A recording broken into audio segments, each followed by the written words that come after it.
The following content is provided under a Creative Commons license. Your support will help MIT OpenCourseware continue to offer high-quality educational resources for free.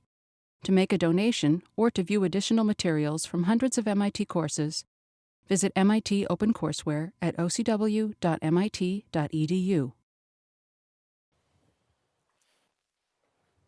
All right, so let's start with a quick introduction. My name is Gabriel Sanchez. I am a lecturer and research associate in the Transit Lab at MIT. We're over at Building 1. My office is in room 1235, and that's where office hours are going to be every Tuesday at 11 or by appointment. You can send me an email. Can you all hear me? At the back, yeah. If you want, you can send me an email and we can arrange for office hours if you have any questions about homework or anything about lecture. So speaking of OpenCourseware, you should have all seen some notices up as you came into the room. We're going to be recording the class this semester so that we can share it with the world. So I think you're all good-looking people, but if you are anxious or nervous about being recorded, the back corner over there it'll be a blind spot in the cameras. Any recording of your faces will be completely incidental. That's not our intention, is not to record you. The camera is pointing at me, and we're going to look at the slides. If I move over to the sideboard and you are okay, then you'll be recorded. So please don't let that intimidate you. This is participate as much as possible and make people feel that they're in the classroom with you. So we're welcoming people for years to come, right, to this class. Yeah, people in the future. Let's look at the syllabus. This class meets Tuesdays and Thursdays at 4. If you're here, you found the room, 2131. The final exam date and time will be announced. I usually have the final exam in the same room as we have lecture, so if it's available, we'll have it here. The time and date is pending. Office hours, as I said earlier, are on Tuesdays at 11 or by appointment. You can send me an email. You have my email up at the top. You've probably read the course description, so I'll skip that and we'll get into that when we start talking about the introduction for today's class. We'll have 5 problem sets, and they will carry a weight of 65% of the grade, split evenly. A fifth of that 65% is going to be for each of these assignments, if that makes sense. And then 35% of the total class grade will be the final exam. There's just one final exam. There won't be a partial. And regarding attendance, I'm not grading attendance, but I do consider it, especially if you're in the fence at the end of the class. I'll be more generous pushing you up if you have participated actively. Now let's look at the schedule, course schedule on the second page. This class, we have 26 lectures. They're numbered on the left column, and they are divided into 4 themes. The first 3 lectures are introductory. So it's a theme of introduction to public transportation systems. Lectures 4 through 12 are on data analysis and modeling. So you'll see that we cover data analysis techniques and different models, cost modeling and ridership forecasting. Lectures 13 through 15 are on service planning and operations planning. That's when we get into scheduling, and you really understand what it takes to plan transit service and what drives costs. And then after that, all the remaining topics are on a more general theme of strategy, policy, and other advanced topics. So that's to round out what you know by that point. If we have changes to the schedule, such as a snow day, we will publish that on Stellar. Okay, on the back, we have a little description of what OpenCourseware is. I think most of you should know what OpenCourseware is. It's an online system to share classes at MIT with the rest of the world. And so we're recording, as I said. And the spot on the back is the blind spot if you want to avoid being recorded incidentally. Normally, no matter where you sit, you won't be recorded. Maybe the back of your head might be, but not your face. In terms of readings, we have a few relevant books. Some of them are reports, and they are posted on Stellar. Please raise your hand if you don't know about Stellar, are not familiar with Stellar. We have 1, Okay, so you're not from MIT, right? Okay, so send me an email so that I can give you access to the site. It's a website where we share all the materials and homeworks and such things. Right, so some of these books, such as the Transit Capacity and Quality of Service Manual, is already posted there. So it's a PDF you can download to your computer. There are also 3 books. These are not, I'm not expecting anyone to read these books or to buy them. I brought them. Please pass them around. If you're interested, because you really like this topic, you can go ahead and buy them or borrow them from somewhere. I think they're in the libraries, so you can also get them there. So just how you can flip through them and have a look if you want. But as I said, we're not expecting that you read them or buy them, or they're not really necessary for any of the homework that we're going to have. So it's supplementary. And finally, an acknowledgement. This course was Professor Nigel Wilson's course, and I lecture it. But most of the material that we have in this course is provided by him. And this follows a long history of teaching 1258 in the way that we are teaching it here at MIT. Was really creative. It was his creative process that led to this. Do you have any questions about the syllabus before we get started with the class? Any questions about what we plan to cover or what the style of this course will be? Or no? Okay. In terms of homeworks, the first one, which I passed out, is for you to work on individually. If you don't have a copy of that, please get some. Please get it's a 1 sheet in the front, and that's due a week from now. It'll be your St. Valentine's present for me, and please let me know if you have questions. It should be a straightforward homework. There's a reading that you do, and it's on Stellar, and then with that reading, you should be able to answer the questions on this homework. After this, you will have some assignments that are worked in pairs or in bigger teams, especially ones regarding data collection and service planning and operations planning. So there's going to be a lot of teamwork. And I will send a survey. I will post an announcement on Stellar, which should reach you by email, regarding a survey where I ask you in more detail about your interests and your background on things like programming and optimization, which are things that are not necessary for taking this course, but at some point they might bring in interesting perspective in the homeworks, right? So I try to distribute that talent evenly across the groups doing homeworks, so that everybody has a chance of getting that perspective. But don't worry if you don't have that experience, it won't affect you.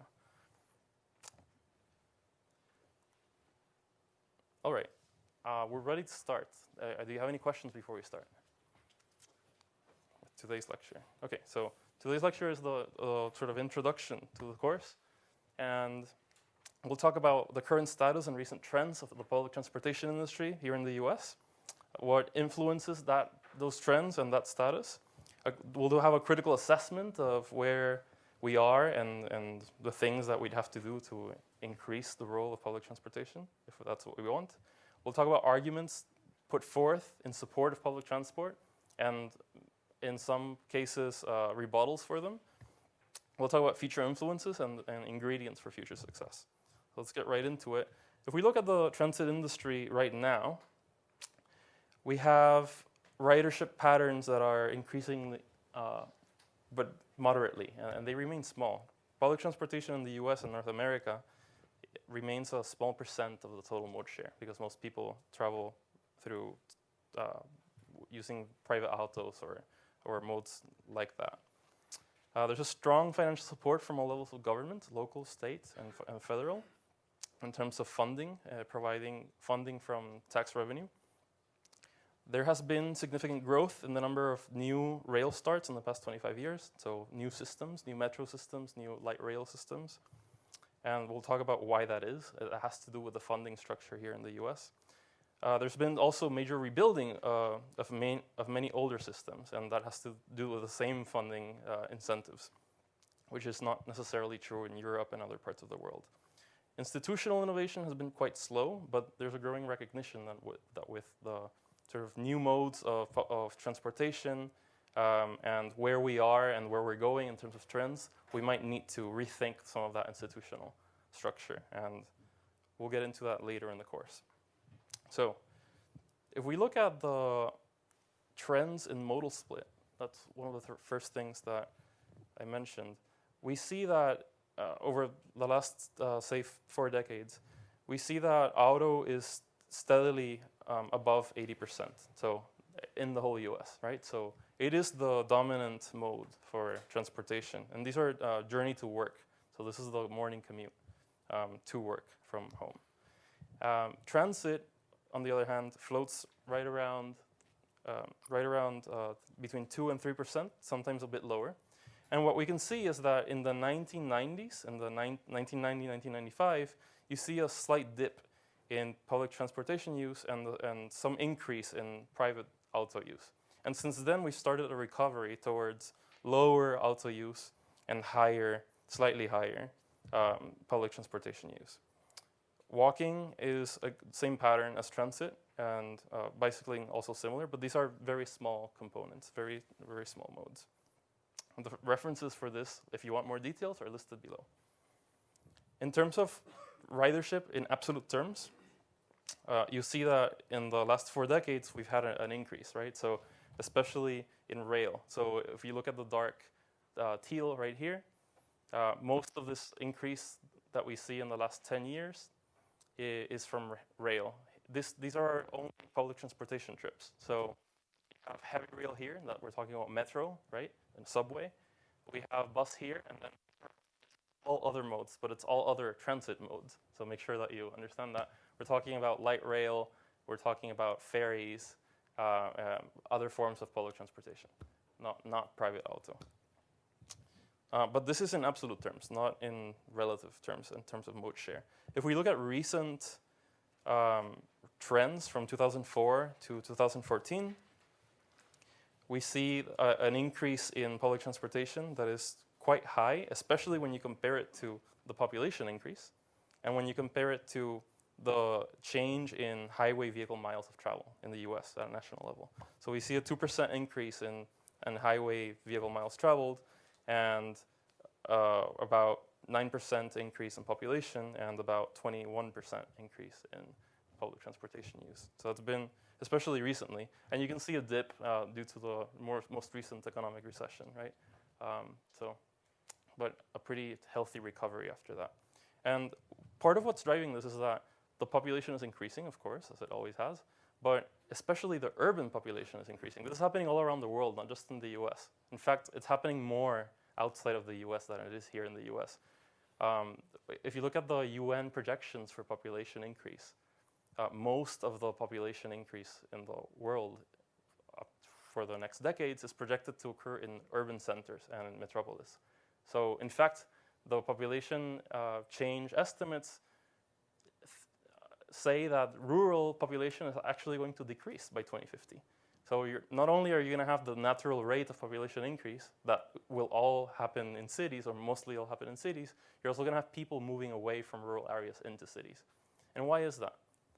Well, why are people moving into cities, and why is this happening more and more? We have some volunteers? Yeah. Sure. So access to jobs is a big one. Yeah. Yeah. Okay? So there's that. It's more than that, but yeah. So there are more cultural activities and sports and museums and all sorts of MIT. Yeah. So cities. When we talk about agglomeration benefits, I don't know if you've heard that, but cities bring together healthcare, education, jobs, and people. And so when you live in a place that has a high concentration of these things, you have more access to those things than if you were to live outside. And that's true for people. It's also true for businesses. A business that is looking to hire talented people from universities and have access to, say, airports and other businesses that provide services to them are more likely to find that in a big city, right? So this is part of what's fueling these trends. And in big cities, we also have a problem because of the high densities of high traffic, right? So if you're looking at traveling by private auto, you're going to have congestion, and in that setting with high densities and high traffic, public transportation becomes more competitive of a mode, right? But we also have to consider the negative aspects of public transportation. From the passenger's perspective, you have to wait. It doesn't pick you up at your door, and it doesn't take you right to the doorstep of where you're going to. So it's these trade-offs. And when there is enough traffic and the densities are sufficiently high, then public transportation can become very competitive from a personal decision-making standpoint. In the US, going back to the US context, and this comes from the APTA fact book. They publish this every few years, and they always, so this is the 2015 publication for 2 years before that. So with data from the American Community Survey from 2013. And if we rank the sort of largest US cities and metropolitan areas, really, by size, and then we look at their transit mode share, this is what we get. So the biggest one by far in the US is the New York metropolitan area, right? And right below that we have San Francisco, Washington, Boston, Chicago, Philadelphia. And then you start seeing a decrease, a pretty rapid decrease in the percent of workers in those metropolis that use transit to commute to work. So why is the mode share so much higher for these first few cities? What do those cities have in common that the cities below them don't have? They have an old rail infrastructure. Okay, so that's a good idea, yeah. Over here? I mean, they have very, very high population densities. Okay. There's like 70,000 people per square mile, and Dallas is probably like 3. Okay. Ari? Expensive downtown parking. Yes. Other ideas? Scott? And it's also related to the fact that you have older systems. So in fact, those first 6 that I mentioned, say New York through Philadelphia, are the oldest systems in the US. DC is newer, that's right. But these are all, most of the ones below them are newer, right? Even newer than DC. So these are cities that had an urban fabric that was created and developed and densified before the US road infrastructure was developed as it is today. And therefore, the densities developed at a higher level, and they already had public transportation serving the sort of OD pairs in those cities, right? So it's a sort of a cyclical, virtuous cycle that sort of makes public transportation at those places more efficient and more competitive than the private auto. Any questions about that?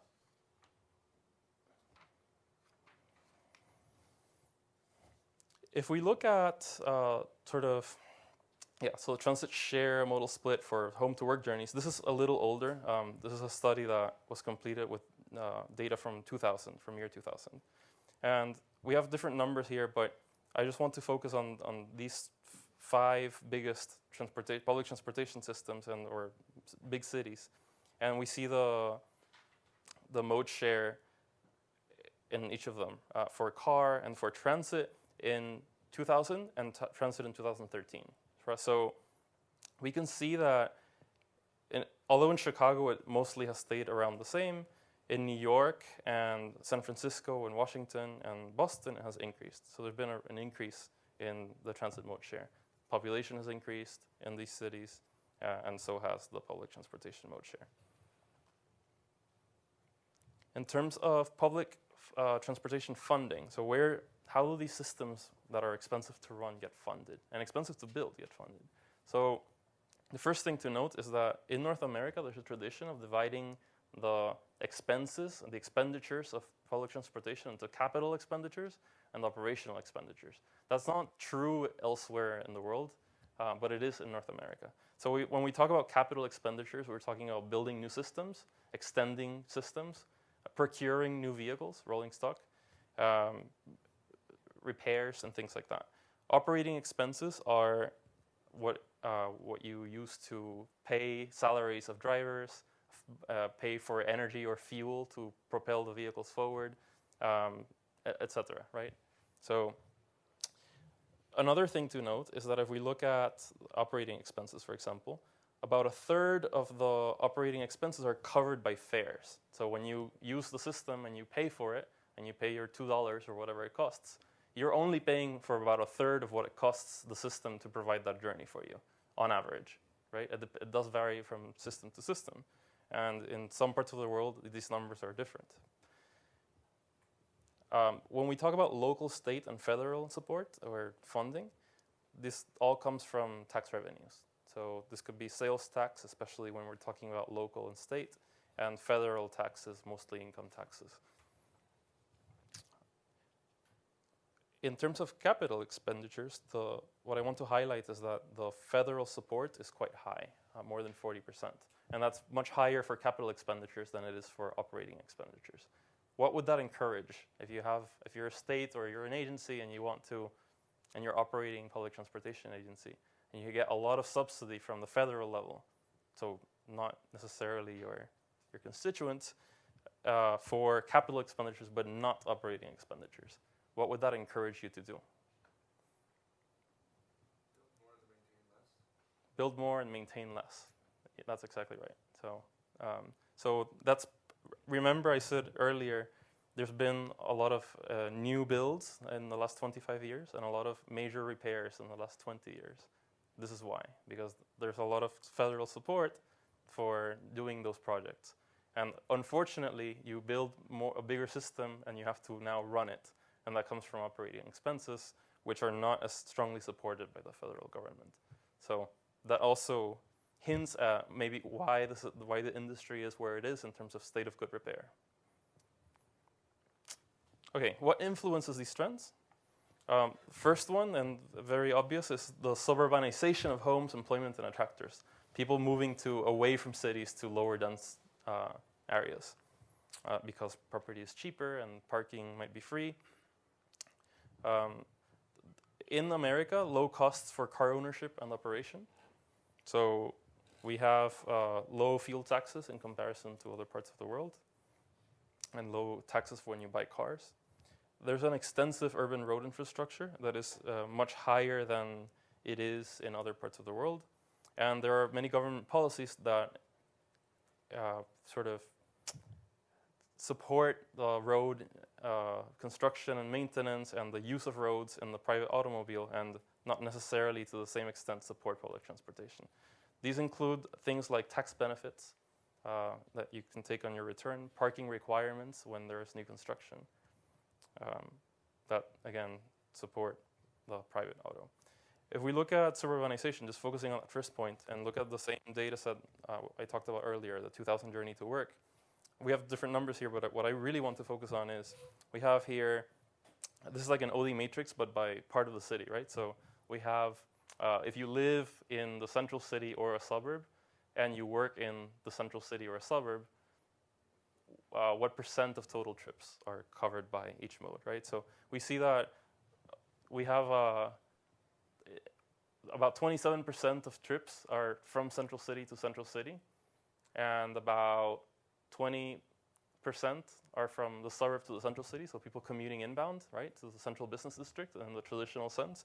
Then there's the reverse commuters, who about 9%, right, who are living in the central city and commuting outbound into the suburb. And then there is the suburb to suburb, people who live in the suburb and work in the suburb, not necessarily in the same suburb, right? Okay, so that's interesting. That's how the trips are made. What about what happens if we look at the increase? What are the trends from 1990 to 2000 leading to these numbers? Well, by far the biggest increase was in suburb to suburb commutes, right? Okay, and if we look at the public transportation mode share, if you live in the city and work in the city, about 14% of trips are covered, are made by public transportation. It's lower, it's about 6% if you're going to or from the suburb, and it's much lower, 2%, if you live in the suburb and work in the suburb. So if you just focus on three numbers here, 43% of trips are from a suburb to a suburb. The trend is that suburb-to-suburb trips are increasing, and that is the hardest thing to serve with public transportation, right? Why is that? Why is it difficult to serve those trips with public transportation? Why is low density? Why does that make it difficult to serve?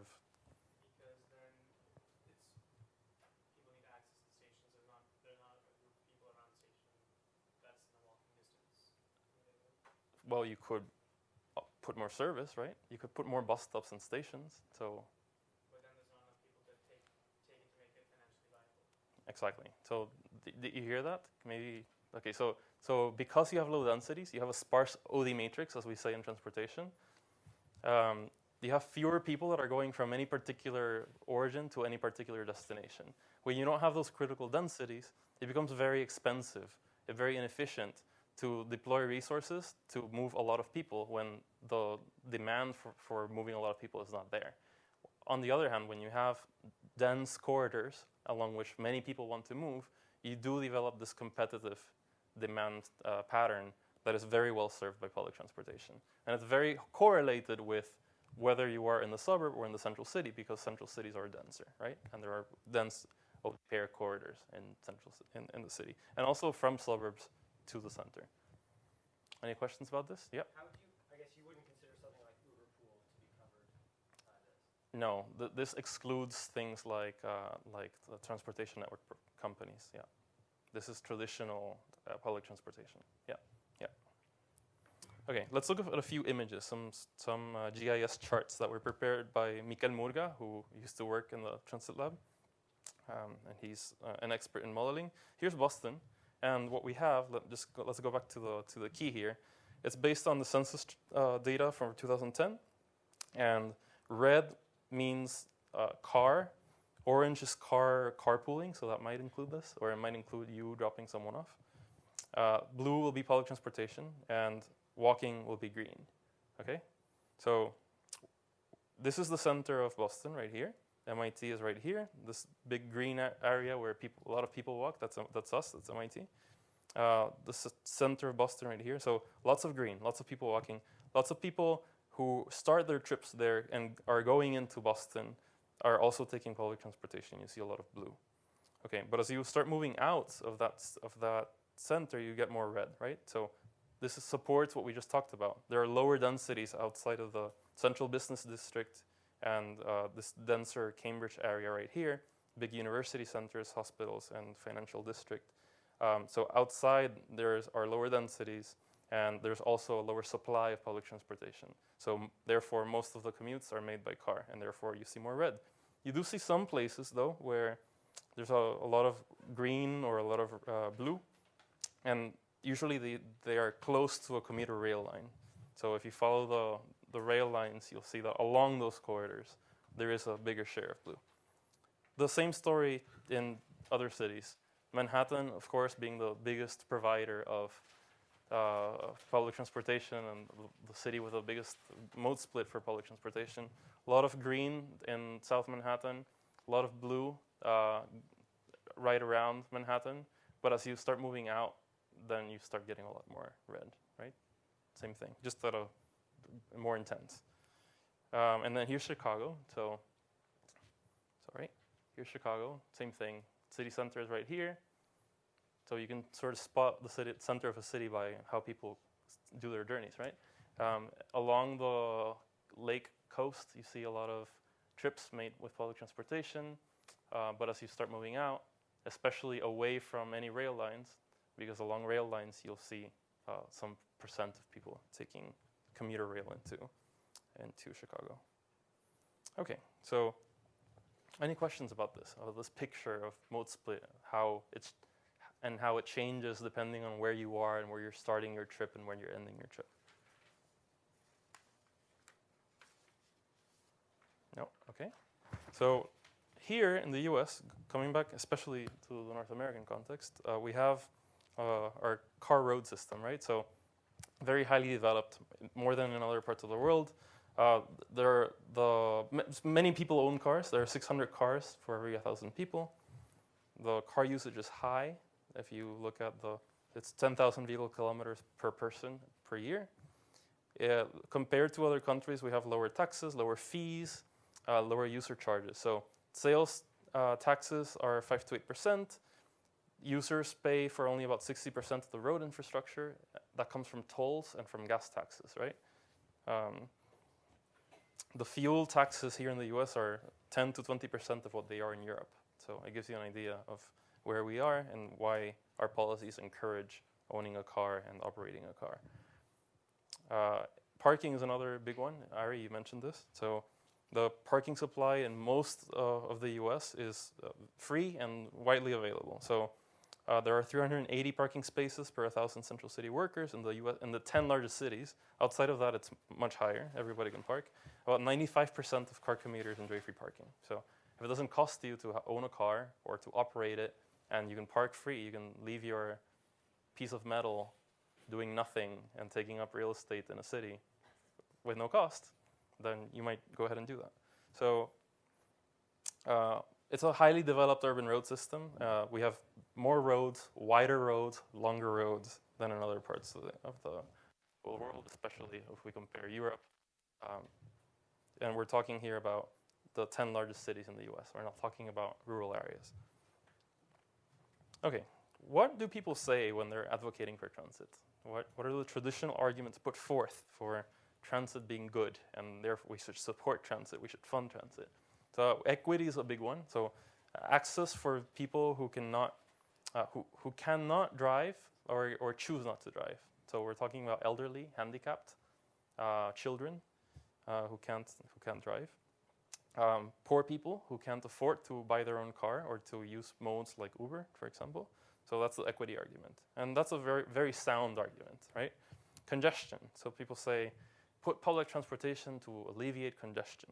That's not such a good argument because lots of the studies that we've looked at, even when a lot of people do take public transportation, when a new system is put in, the capacity released in the streets is usually very quickly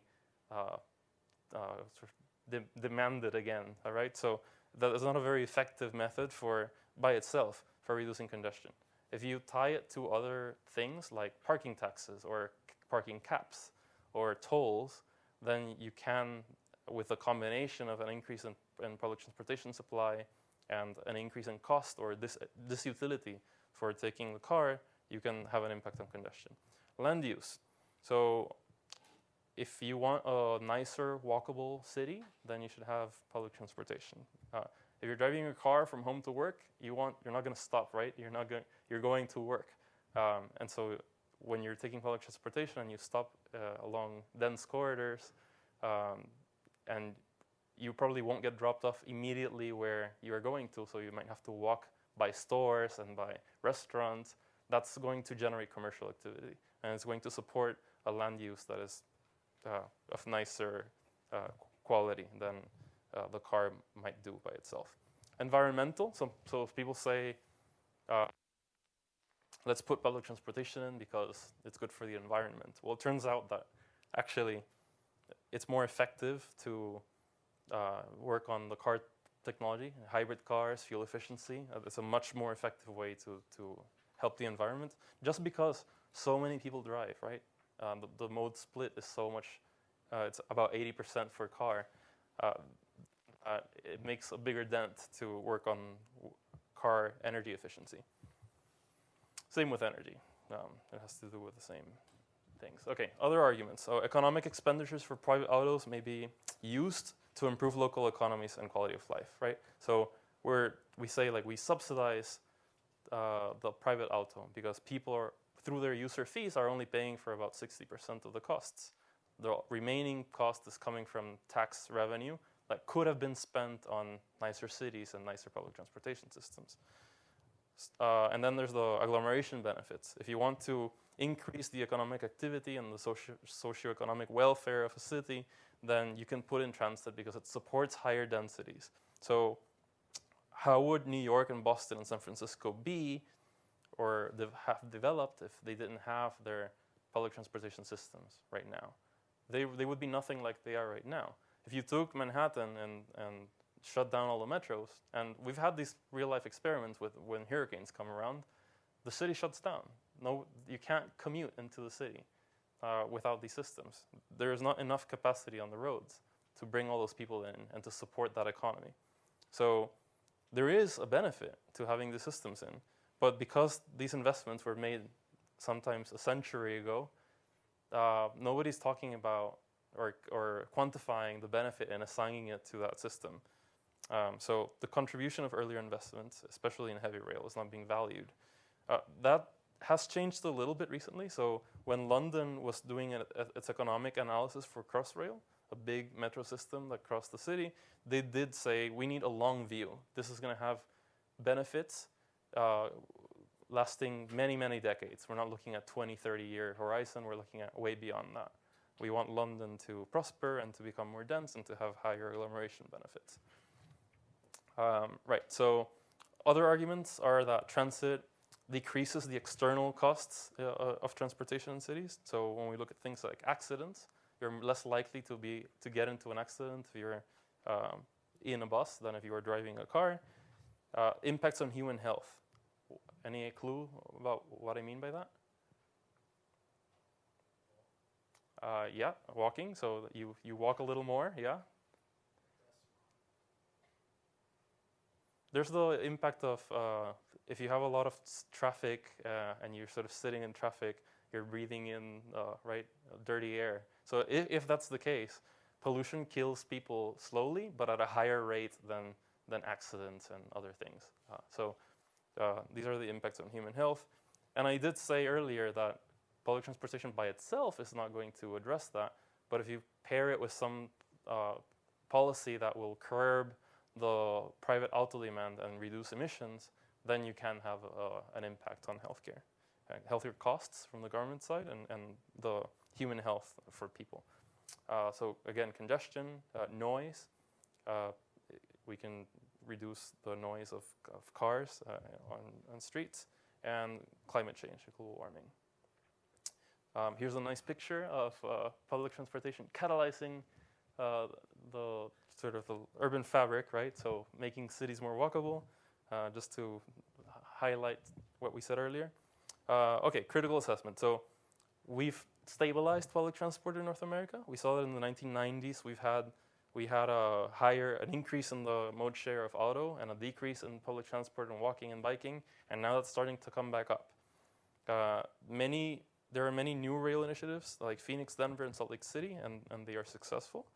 And especially if we look at older systems like New York City, but also at some of the not so old ones like Houston and Seattle, we see very successful systems that are being heavily used and are contributing to nicer land use and developing the economy. Institutional change is occurring very slowly, maybe too slowly. Many things are changing in terms of technology, in terms of policy, and in terms of what the private sector is offering. And the public sector is not catching up, is not moving as quickly. So another challenge is the retention of political support. Yes, question here? I guess, is this is just in North America? This is focusing in North America, China, yes. for example, Yes. is building a crazy amount of public But they also have a lot of, a big increase in private auto, right? So both things are happening. Yeah. Right, so retention of political support is another challenge. So just keeping everyone happy and having the stakeholders in a political constituency all happy enough to support you and not try to defund the public transportation sector. Especially, that's critical if public transportation is much better at serving the most dense corridors and you're only benefiting people there, and people from, for example, the rest of the state don't see a direct benefit, but they're putting sales tax into that system, that's a tricky thing politically, right? So that's another challenge. So we expect to see continued growth in the periphery, so suburbanization. Healthcare is getting better, so the percent of people that are old and can't drive is going up. And so that might mean that we might need more public transport. Technology is changing. Telecommunications is advancing rapidly now with all the Internet of Things and sensors everywhere. we do get a lot of data, and we can start using that data to plan better systems and to analyze how people are using them. And we'll get to that later in this course. The public has a higher expectation of because you have a smartphone and you can know where the bus is, you sort of are more aware of the system, and you might start to demand higher quality service. And if other parts of the world or other systems are doing it and mine isn't, then I'm starting to expect that I know about it because we share all of this information through YouTube and the internet. So I want the same thing in my city, and I want the same thing in my system. And then finally, and this is very recent, the transportation network companies, so the likes of Uber and Lyft, are making a dent on the demand and the modal split. So this is somewhere in between where it's not your own auto and you're paying for something. You might be carpooling, so in some sense it's public, but not really. So the other challenge here is that a lot of these are startups that are heavily funded by venture capital, and they are spending more money than they can make through their fare revenues, right? So it's not clear how that will play out as the years go by, and if they can keep their prices and remain as competitive. Okay, so ingredients for future success. So again, speaking of the political constituencies, maintaining a supportive coalition.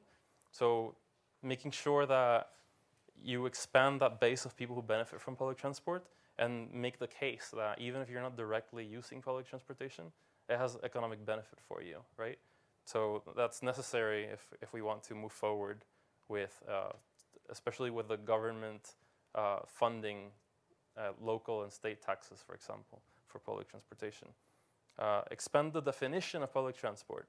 There's now a greater variety of services and more flexibility. And public transportation systems are starting to consider different vehicle sizes and partnering with transportation network companies to achieve higher, higher efficiencies and just target the supply, target their supply to particular demands and densities.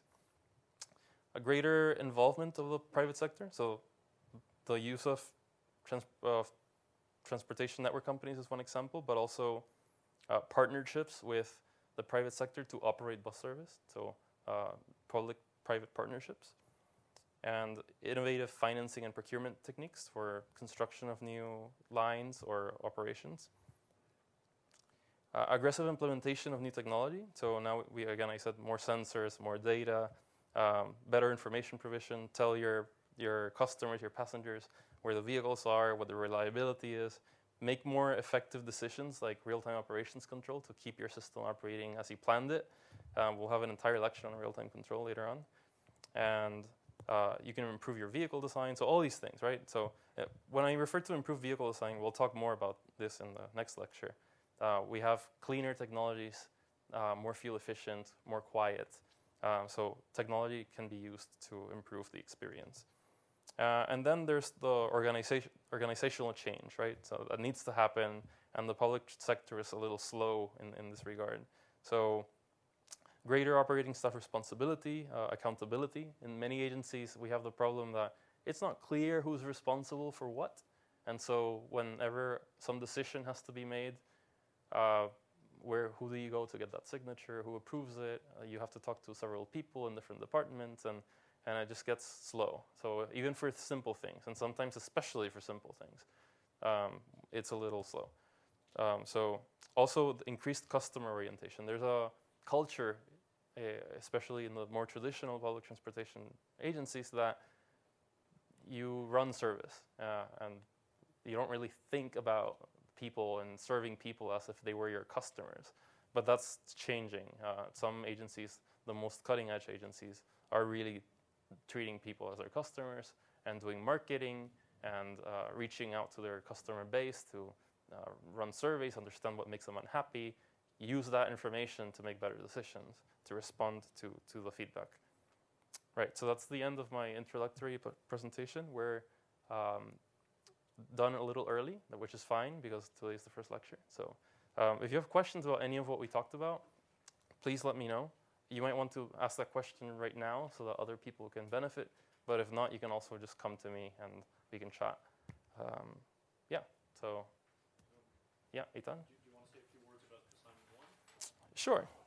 Well, I already did a little bit. So it's an introduction to cyclical transportation systems. So the reading that your first task is to go out and sort of go into Stellar, and I'm doing this on purpose. I want you to make sure that you have access to Stellar because we're going to be using that, right? So go to Stellar, look at the reading. The reading is very introductory, and it introduces you to the idea of cycle time and headway and all these things, and that's how you think as an engineer of planning a public transportation system and determining how many vehicles you need to operate a service and the impact of running time variability on your system and the cost. So we're just getting our feet wet with a very simple example, and I've generated some data that you'll be analyzing in a very step-by-step fashion to sort of guide you through that process. Later on in the semester, you're going to get real data, which is not going to be as nicely laid out, and you're going to have a more challenging task of actually planning service using real data. So this is an opportunity to get the concepts sort of ingrained and make sure you master them before you tackle the more challenging task of doing it with real data on a messier situation, but on a more realistic situation. And how do you wish that we submit it? On Stellar. I don't want any paper submissions. The other thing is, so yeah, please save your files as PDF and upload them to Stellar, right? So that's the preferred format would be PDF. And the other thing you can do for this one is a spreadsheet. So if you want, you can work on a spreadsheet and just please be very clear about here's question 1, and lay it out clearly for me and explain. There's some explanation. Don't just plug and chug. Please explain your logic. A few sentences suffice, but explain why you chose to do this and what your calculations mean. And you can just send me the spreadsheet instead of a PDF if you want, and that could help because I can see your work. Okay? Ari, you had a question. Sorry, yeah. This is sort of a semantic thing. When you said the success of the Houston system, what were you suggesting there? Well, I mean, demand has gone up, right? There are many ways of measuring the success of a system, but Since they rejiggered their bus system, or since they built a rail system, or just in general. I mean, it's a system that was put in, and yeah, it could be more successful, but people are using it, and it's having some impact on right? It's having some impact on the city, and it's visible. So, any other questions? All right, class dismissed.